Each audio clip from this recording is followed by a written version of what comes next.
Kom luister saam na een van ons adminede se gedig, 'n reis in verlede tyd, geskryf deur Kobus Zietsman. 'n Reis in verlede tyd vir die onbekende vrou.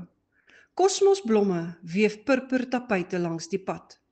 In die rooi stof tussen windpomp en opgaardam, oor die rande plek deur swart bloekomlanings, langsaam verby eensaam kalkwit boerewonings, onderweg na die heimat van my geëtste herinnerings, waar 'n grys granietsteen in die skoot van 'n kerktoring, beur teen die wind wat weemoedig tussen sipresse sing, 'n liedjie van liefdesdrome in 'n verlate graf weggesink, 'n beeldskone vlinder voortydig in haar dartelvlug gestuit, die woorde op haar steen diep in my hart gedrewe.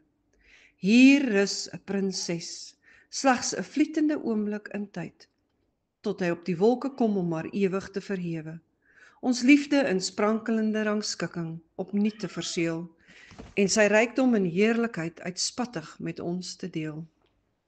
Pragtig, Kobus, dit is regtig iets om jou te laat nadink. Dankie vir hierdie pragtige gedig en dankie vir julle saamluister.